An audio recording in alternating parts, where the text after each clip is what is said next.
Students, हम discuss करेंगे important news के बारे में। First news is regarding the legislature को जो इम्यूनिटी है उसके पर्सपेक्टिव से है। स्टूडेंट्स, 1998 का एक केस है वो आपको देखने के लिए मिलता है लेजिस्लेचर्स का जो इम्यूनिटी है उसके पर्सपेक्टिव से। आप देखिए कि जो 1998 का जो केस है उसको हम झारखंड मुक्ति मोर्चा केस है उसके रूप से भी जानते हैं। उसको यहाँ पे सुप्रीम कोर्ट के अंदर चैलेंज किया गया था कि हमारा जो लेजिस्लेचर कम्युनिटी है, जो लेजिस्लेचर्स है, उनको बेसिकली जो इम्यूनिटी को ग्रांट किया गया है, जिसे हम आर्टिकल जो 14 है उसके एक एक्सेप्शन के रूप से भी देखते हैं। आप देखिए आर्टिकल 14 हमारा जो राइट टू इक्वलिटी का आर्टिकल है। हमारे जो लेजिस्लेचर्स हैं उनको इक्वल वे में जो ट्रीट है वो नहीं किया जाता है। हमारे कॉन्स्टिट्यूशन के द्वारा उनको कुछ स्पेशल जो प्रिविलेज है उसका मेंशन किया गया है आर्टिकल 105 के अंदर में और आर्टिकल 194 के अंदर में। तो आप देखिए कि जो बेसिकली पार्लियामेंट्री जो प्रिविलेज यहाँ पे ग्रांट किए गए हैं लेजिस्लेचर्स को, कहीं उसको एज ए कवर के बेसिस से तो यूज नहीं किया जाता है उनके द्वारा ब्राइब के पर्सपेक्टिव से वोट करने के रिगार्डिंग में, या पार्लियामेंट के अंदर में या स्टेट लेजिस्लेटिव असेंबली के अंदर स्पीक करने के पर्सपेक्टिव से उनके द्वारा इस इम्यूनिटी का अगर मिसयूज किया गया है तो उनको जो क्रिमिनल प्रोसिक्यूशन है वो यहाँ पे फेस करना होगा। उसी के बारे में सुप्रीम कोर्ट के द्वारा मेंशन किया गया है अपने जजमेंट के अंदर में। तो आप देखिए कि आपको यहाँ पे जो पार्लियामेंट्री प्रिविलेज है उनके बारे में जरूर से पता होना चाहिए। आर्टिकल 105 के अंदर में हमारे जो मेंबर ऑफ पार्लियामेंट है उनके रिगार्डिंग में आपको जो प्रिविलेज है वो देखने के लिए मिलता है। आप देखिएगा आर्टिकल 194 है जो हमारे मेंबर ऑफ लेजिस्लेटिव असेंबली हैं उनके पर्सपेक्टिव से यहाँ पे आपको जो पार्लियामेंट्री प्रिविलेजेस हैं वो आपको देखने के लिए मिलेंगे, उनके बारे में यहाँ पे मेंशन किया गया है। तो इन्हीं प्रिविलेज के अगेंस्ट में सुप्रीम कोर्ट के द्वारा अपना जो डिसीजन है उसको डिलीवर किया गया कि अगर किसी लेजिस्लेचर के द्वारा ब्राइब है उसको लिया गया है, इस इम्यूनिटी का जो मिसयूज किया गया है, तो उनके अगेंस्ट में जो क्रिमिनल प्रोसिक्यूशन है वो यहाँ पे देखने के लिए मिलेगा। This is all about the supreme court का जो जजमेंट है उसके पर्सपेक्टिव से। आप देखिए कि उसी के रिगार्डिंग में सुप्रीम कोर्ट के द्वारा कहा गया कि जो एमपी और एमएलएज है उनको राइट टू स्पीक का पावर है। उनके द्वारा हाउस के अंदर में विदाउट फियर ऑफ हरेसमेंट के बेसिस पे उनके द्वारा बोला जाना चाहिए, पार्लियामेंट्री हाउस के अंदर में हो या स्टेट लेजिस्लेटिव असेंबली के अंदर में। आप देखिए राज्यसभा का जो इलेक्शन है उसके पर्सपेक्टिव से भी सुप्रीम कोर्ट के द्वारा इस जजमेंट के अंदर में ऑब्जर्व किया गया है कि राज्यसभा के अंदर में राज्यसभा का जो इलेक्शन प्रोसेस है उसके अंदर में जो कंप्लीटली जो प्रोटेक्शन है वो यहाँ पे प्रोवाइड किया गया है। तो this is all the information related to the कि सुप्रीम कोर्ट का जो पार्लियामेंट्री प्रिविलेज है, जो पार्लियामेंट्री इम्यूनिटी है, उसके रिगार्डिंग में जो जजमेंट है उसको डिलीवर किया गया उसी के पर्सपेक्टिव से। नेक्स्ट अगर हम बात करें पीएम सर के द्वारा जो कंप्लीट कंट्री है उसको एज अपना फैमिली के रूप से कहा गया है। आप देखिए कि पॉलिटिक्स का न्यूज़ है, हमारे एग्जाम के पर्पज से इंपॉर्टेंट नहीं है, कोई भी फैक्चुअल नॉलेज है वो यहाँ पे नहीं मेंशन है। नेक्स्ट अगर हम बात करें स्टूडेंट, जो चंडीगढ़ का मेयर इलेक्शन है जो काफ़ी ज़्यादा न्यूज़ के अंदर में था। आप देखिए कि सुप्रीम कोर्ट के अंदर भी वहाँ पे अप्रोच किया गया था क्योंकि जो प्रिसाइडिंग ऑफिसर हैं उनके द्वारा इलेक्शन प्रोसेस के अंदर में इंटरवेंशन है, इंटरफेरेंस है जो देखने के लिए मिला था प्रिसाइडिंग ऑफिसर का, जिनके द्वारा जो इलेक्शन को फ्री एंड फेयर वे में कंडक्ट नहीं करवाया गया। तो वहाँ पे जो मेयर का जो इलेक्शन है वो वहाँ पे कंटेस्ट हुआ है। तो आप देखिए कि हमारे एग्जाम के पर्पज से इम्पोर्टेंट नहीं है बट ये न्यूज़ के अंदर मेंशन था। एनफोर्समेंट डायरेक्टरेट के द्वारा जो कांग्रेस पॉलिटिकल पार्टी है उनके लीडर का जो वाइफ है उनको बेसिकली यहाँ पे जो चार्जेस हैं उसका अक्यूज्ड है वो माना गया है। एनफोर्समेंट डायरेक्टरेट के रिगार्डिंग में जो अपोजिशन के लीडर्स हैं उनके द्वारा देखने के लिए मिलता है कि इसका मिसयूज किया गया है सेंट्रल गवर्नमेंट के द्वारा। एग्जाम के पर्पज से क्या इंपॉर्टेंट है हमारे लिए, आपको ईडी के बारे में पता होना चाहिए। पहले एनफोर्समेंट यूनिट हुआ करता था, मिनिस्ट्री ऑफ फाइनेंस के अंडर में है। 1957 के समय इसको एनफोर्समेंट डायरेक्टरेट है उसके पोस्ट के रूप से किया गया है, चेंज इसका जो नेमिंग है मिनिस्ट्री ऑफ फाइनेंस के अंदर है। एनफोर्समेंट डायरेक्टरेट के द्वारा यहाँ पे जो मनी लॉन्ड्रिंग के जो केसेज हैं, ब्राइब के जो केसेज हैं, उनको बेसिकली डील किया जाता है। आप देखिए कि तमिलनाडु के एक मिनिस्टर हैं उनके द्वारा जो सनातन धर्म है उसके अगेंस्ट में कुछ स्टेटमेंट्स उनको दिया गया था। उसके बाद में काफ़ी सारे स्टेट्स के अंदर में उनके रिगार्डिंग में जो मल्टीपल एफआईआर हैं उनको वहाँ पे रजिस्टर्स करवाया गया। जो फर्स्ट इंफॉर्मेशन रिपोर्ट है जो आपको देखने के लिए मिलती है किसी भी एक केस के रिगार्डिंग में, आपको यहाँ पे जो एफआईआर प्लस में जो चार्ज शीट है उसका जो डिफरेंस है वो यहाँ पे जरूर से पता होना चाहिए। आप देखिए कि चार्ज शीट एंड एफआईआर का जो टॉपिक है 2023 के समय न्यूज के अंदर में था।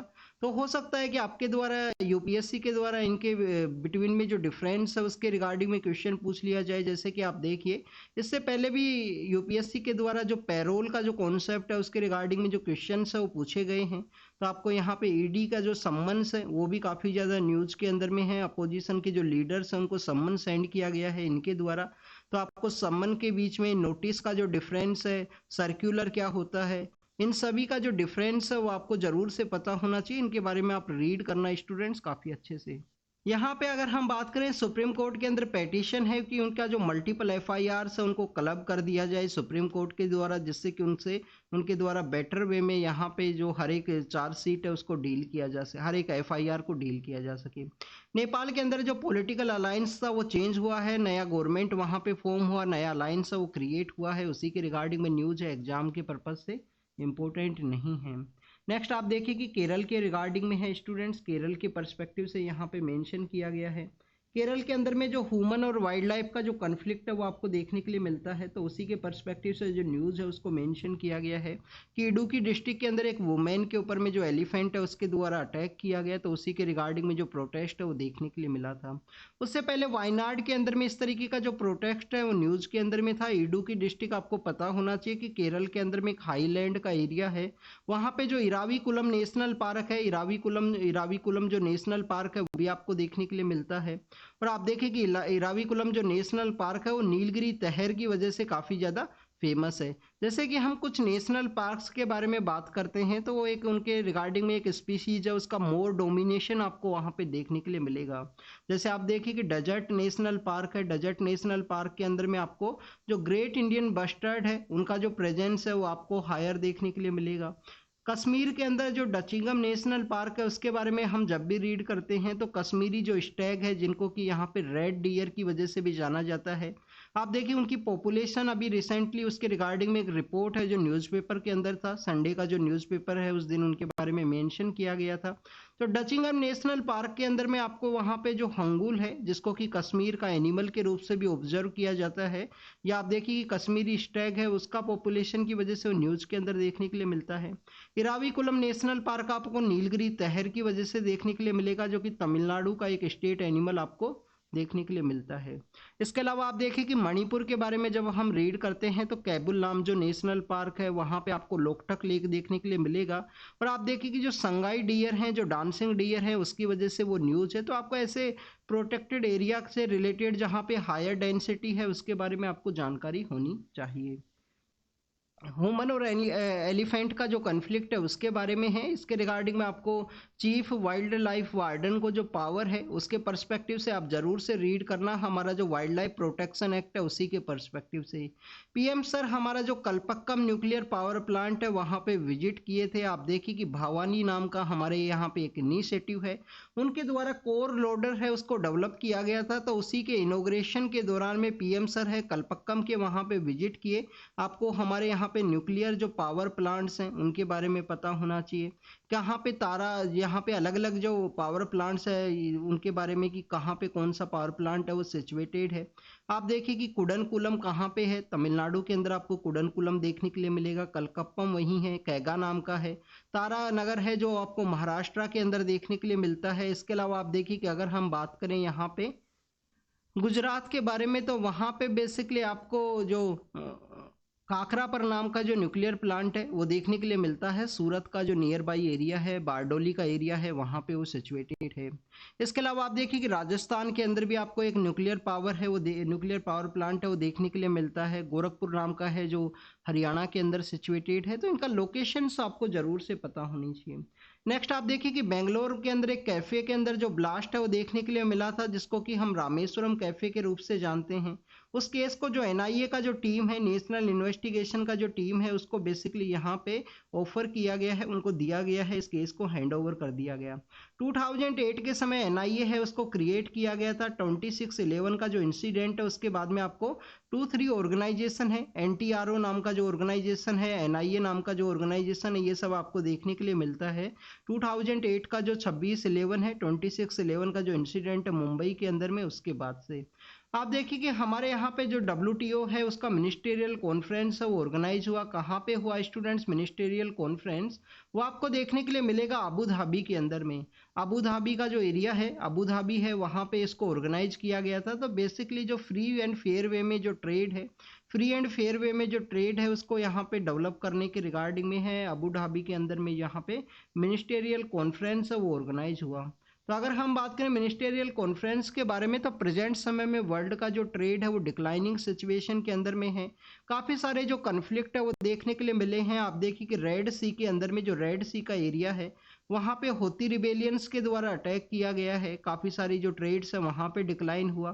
केप ऑफ गुड होप के वहाँ से अगर यहाँ पे जो बेसिकली ट्रेड को कैरी आउट किया जाता है तो वहाँ पे जो कॉस्ट है उसको इंक्रीज करेगा, इन्फ्लेशन को इंक्रीज करेगा।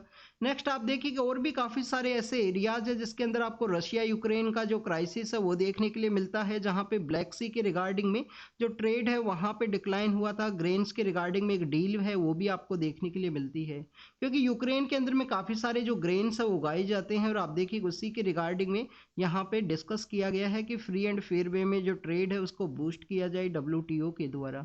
मिनिस्टेरियल कॉन्फ्रेंस जो आपको एक हाईएस्ट बॉडी देखने के लिए मिलती है ट्रेड के पर्सपेक्टिव से, इनके द्वारा जो डिसीजन है उनको डिलीवर किया जाता है। स्टूडेंट्स अगर हम बात करें इससे अर्लियर फेज के अंदर में जो मिनिस्टेरियल कॉन्फ्रेंस जो ऑर्गेनाइज हुआ था 12th नंबर का, जिसको कि जिनेवा के अंदर ऑर्गेनाइज किया गया था, तो वहाँ पे भी जो एग्रीकल्चर के पर्सपेक्टिव से कुछ जजमेंट्स हैं उसके रिगार्डिंग में कुछ डिसएग्रीमेंट्स हैं उनको यहाँ पे डिस्कस किया गया है, जो इंडिया के रिगार्डिंग में भी आपको देखने के लिए मिलते हैं। एग्रीकल्चर का जो स्टॉक है इंडिया के द्वारा जो सब्सिडीज प्रोवाइड की जाती हैं उनकी रिगार्डिंग में। नेक्स्ट अगर हम बात करें स्टूडेंट्स यहाँ पे नॉर्थ कोरिया और रसिया का जो रिलेशन है उसके बारे में है। आप देखिए कि रिसेंटली जब रसिया के साथ में वर्ल्ड के मैक्सिमम कंट्रीज़ के द्वारा अपना जो रिलेशंस है उनको यहाँ पे एंड किया गया है, तो उसी समय में जो नॉर्दर्न कोरिया है, जो कोरियन पेनिनसुला है, रिसेंटली कन्फ्लिक्ट की वजह से न्यूज़ के अंदर में है, अनस्टेबिलिटी की वजह से न्यूज़ के अंदर में है। और आप देखिए कि नॉर्थ कोरिया और रसिया के जो रिलेशंस है जो 2023 के समय यहाँ पे बूस्ट फेज के अंदर में आए हैं। कोविड-19 के बाद में रसिया के जो यहाँ पे टूरिस्ट हैं वो विजिट के लिए गए हैं। आफ्टर द कोविड-19 के बाद में नॉर्थ कोरिया का जो एरिया है वहाँ पे आप देखिए कि रेलवे लाइन के डेवलपमेंट के बारे में भी डिस्कस किया गया है। जो स्पाइस सैटेलाइट है उसके बारे में भी यहाँ पे डिस्कस किया गया है कि नॉर्थ कोरिया के द्वारा जो सैटेलाइट का जो डेवलपमेंट है उसमें रसिया के द्वारा जो टेक्निकल सपोर्ट है वो यहाँ पे दिया जाएगा। इसके अलावा स्टूडेंट्स आपको एक रेलवे लाइन का जो डेवलपमेंट है वो भी आपको देखने के लिए मिलता है। आप देखिए कि रजिन नाम का जो यहाँ पे पोर्ट है उस पोर्ट की रिगार्डिंग में बेसिकली एक रेलवे लाइन को डिस्कस किया गया है कि एक रेलवे लाइन जो नॉर्थ कोरिया और रसिया को यहाँ से कनेक्ट करेगा। तो this is all the information related to the Russia और नॉर्थ कोरिया के बारे में है। उनके जो रिलेशंस के अंदर जो ट्रांसफॉर्मेशन देखने के लिए मिला है उसके बारे में यहाँ पे डिस्कस किया गया है। क्या वुमेन के द्वारा अपना जो ओरिजिनल नेम है उसको यूज किया जा सकता है, तो उसी के रिगार्डिंग में जजमेंट डिलीवर किया गया है दिल्ली हाई कोर्ट के द्वारा कि अगर एक वुमेन है तो उनके द्वारा अपना जो ओरिजिनल सरनेम है उसको यूज किया जाएगा। उसके हस्बैंड का जो सरनेम है वो जरूरी नहीं है कि उनके द्वारा यूज किया जाए। आप देखिए कि आफ्टर द डाइवोर्स के अंदर 2 प्रोसेस आपको देखने के लिए मिलती हैं। हस्बैंड के साथ में उनको NOC है, नो ऑब्जेक्शन सर्टिफिकेट है, वो उसको लेना होता है, जो बेसिकली बताया जाता है कि उनके द्वारा अपना जो मेडन नेम है उसको यूज किया जाए। उसी के रिगार्डिंग में हाई कोर्ट के द्वारा अपना जजमेंट है उसको डिलीवर किया गया कि कोई जरूरी नहीं है वुमेन को इस दौरान में अपना हस्बैंड से जो परमिशन का रिक्वायरमेंट है इक्वलिटी को प्रमोट करने के रिगार्डिंग में आर्टिकल 14 है, आर्टिकल 19 है और 21 का जो वायलेशन के परस्पेक्टिव से यहाँ पे पेटिशन को फाइल किया गया। सरनेम वो अपना ओरिजिन है उसको यूज कर सकते हैं उनके द्वारा। नेक्स्ट अगर हम बात करें वैक्सीन के बारे में है, आप देखिए कि सर्वाइकल कैंसर का जो अवेयरनेस डे है उसके रूप से आपको देखने के लिए मिलता है जनवरी का मंथ। बट अगर हम मार्च का जो मंथ है उसके बारे में बात करें तो 4 मार्च का जो डे है, 4 मार्च के डे को यहाँ पे HPV जो वैक्सीन है उसके अवेयरनेस डे के रूप से सेलिब्रेट किया जाता है। सर्वाइकल कैंसर के बारे में अगर हम डिस्कस करें स्टूडेंट, तो सर्वाइकल कैंसर आपको देखने के लिए मिलेगा कि सर्वाइकल कैंसर आप इंडिया के अंदर में जो 2nd नंबर पे वुमेन्स के अंदर जो कैंसर के जो केसेज हैं वो देखने के लिए मिलते हैं। इसी की वजह से आप देखें कि इसके रिगार्डिंग में हमने काफ़ी बार डिस्कस किया गया है। अभी एक रिसेंटली एक अप्रोच है वो न्यूज़ के अंदर में है, 90, 70 और 90 का जो अप्रोच है वो आपको देखने के लिए मिलता है सर्वाइकल कैंसर के रिगार्डिंग में। 90% जो वुमेन्स हैं, 90% जो गर्ल्स हैं between the age of the age, यहाँ पे उनका होना चाहिए 15 एज के आसपास में। तो उनको बेसिकली जो वैक्सीन है वो यहाँ पे ग्रांट किया जाएगा, वैक्सीन उनको लगवाना होगा। 70% जो पेशेंट्स हैं उनका स्क्रीनिंग है उसको कैरी आउट किया जाएगा। और आप देखिए 90% जिनके द्वारा यहाँ पे जो कैंसर है वो डिटेक्ट हुआ है या उनका स्क्रीनिंग को कैरी आउट किया गया, तो उनके रिगार्डिंग में जो ट्रीटमेंट है वो यहाँ पे स्टार्ट किया जाएगा। तो उसी को 90 70 90 का जो यहाँ पे हम प्रोसेस के बारे में बात करते हैं। आपको यहाँ पे 90 90 और 90 नाम का जो एक स्ट्रेटजी है उसके बारे में भी पता होना चाहिए, क्या वो ट्यूबरक्लोसिस के पर्सपेक्टिव से है। रसी मॉस्को डिक्लेरेशन आपको देखने के लिए मिलता है उसी के रिगार्डिंग में।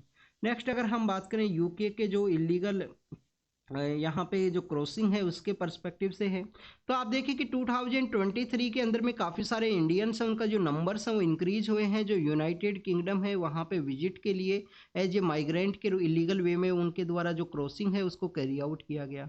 एसाइलम सीकर्स है उनका जो नंबर्स है वो भी यहाँ पे इंक्रीज हुआ है यूके के पर्सपेक्टिव से, तो उसी को यहाँ पे डिस्कस किया गया है। आप देखिए कि रिसेंटली एक बॉलीवुड का मूवी भी देखने के लिए मिला था, डंकी मूवी है, उसके अंदर देखने के लिए मिला है कि कैसे वहाँ पे इलीगल वे में अगर किसी पर्सन के द्वारा जाता है तो लाइफ इतना प्रोस्पेरस नहीं देखने के लिए मिलेगा। उनका जो काफ़ी सारे जो असिस्टेंट वर्क्स हैं वो आपको देखने के लिए मिलेंगे, उनके द्वारा वहाँ से प्रोसिक्यूट भी कर दिया जाता है काफ़ी बार, तो ये भी सब आपको देखने के लिए मिलता है फॉरेन कंट्रीज के अंदर में, अगर आप वहाँ से ओरिजिन नहीं बिलोंग करते हो और लीगल वे के थ्रू आप वहाँ पे आप एंटर को नहीं कैरी आउट करोगे। इंडिया का न्यूक्लियर प्रोग्राम के बारे में है, तो आप देखिए कि रिसेंटली जो कोर लोडिंग का जो प्रोग्राम है उसको लॉन्च किया गया कलपक्कम के वहाँ पे। आप देखिए कि प्रोटोटाइप जो फास्ट ब्रीडर रिएक्टर है उसको डेवलप किया गया है। हमारे जो न्यूक्लियर फोर्स है वो उसको ये मोर कंज्यूम करेगा। कोर लोडिंग का जो ये बेसिकली जो इनिशिएटिव है जो गवर्नमेंट के द्वारा लॉन्च किया गया है, कलपक्कम मद्रास का जो सदर्न पार्ट है वहाँ पे सिचुएटेड है। तो इंडिया का जो न्यूक्लियर प्रोग्राम है उसको ये बूस्ट करेगा, जो फास्ट ब्रीडर रिएक्टर्स है उनके डेवलपमेंट के अंदर में ये हेल्प करेगा, ये न्यूक्लियर प्रोग्राम है। नेक्स्ट अगर हम बात करें बेल के पर्सपेक्टिव से है स्टूडेंट्स, आप देखिए कि हमारे यहाँ पे काफ़ी सारे जो प्रिजनर्स हैं वो आपको देखने के लिए मिलती है, उनको बेल्स भी ग्रांट कर दी जाती है। उसके बाद में भी आप देखिए कि उनको यहाँ पे जो जेल से जो रिलीज है वो नहीं देखने के लिए मिलेगा, क्योंकि काफ़ी सारे ऐसे क्राइटेरियाज हैं जो उनके द्वारा फुलफिल है वो नहीं किए जाते हैं। तो उसी के रिगार्डिंग में कहा गया कि जो बेल का जो लॉ है उसको रिफॉर्म करने का ज़रूरत है। रिसेंटली हमारे जो चीफ जस्टिस ऑफ इंडिया हैं उनके द्वारा भी कहा गया है कि हाँ हमारे यहाँ पे जो जेल है वो एक एक्सेप्शन के अंदर में प्रोवाइड की जानी चाहिए, और जो बेल है वो यहाँ पे एक राइट है। हर एक पर्सन जिनके अगेंस्ट में जो केसेज हैं वो चलाए गए हैं तो बेल को एज ए राइट के रूप से देखा गया है।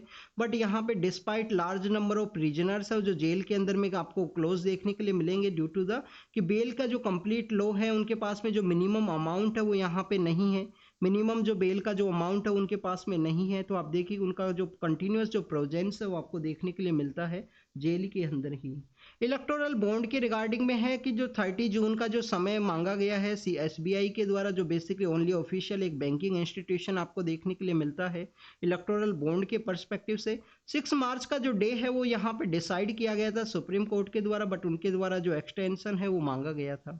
इलेक्टोरल बॉन्ड को नल एंड वॉइड डिक्लेयर किया गया है सुप्रीम कोर्ट के द्वारा, बट यहाँ पे आप देखिए कि एडीआर के द्वारा कहा गया है कि जो एसबीआई के द्वारा जो टाइमिंग मांगा गया उसको उनके द्वारा अपोज किया जाएगा, क्योंकि इलेक्शन ईयर है उसके अंदर में कोई भी मिस यूज है वो मनी का ना देखने के लिए मिले, और फ्री एंड फेयर वे में जो इलेक्शन है उसको यहाँ पे कंडक्ट कराना है। नेक्स्ट अगर हम बात करें स्टूडेंट्स, गवर्नमेंट एम्प्लॉयज़ के द्वारा जो यहाँ पे प्रमोशन के रिगार्डिंग में जो प्रोटेस्ट है वो देखने के लिए मिला है कि उनका जो प्रमोशन है वो डिले हुआ है। इस वजह से काफ़ी सारे जो गवर्नमेंट एम्प्लॉयज़ हैं उनके द्वारा जो प्रोटेस्ट है उसको कैरी आउट किया गया।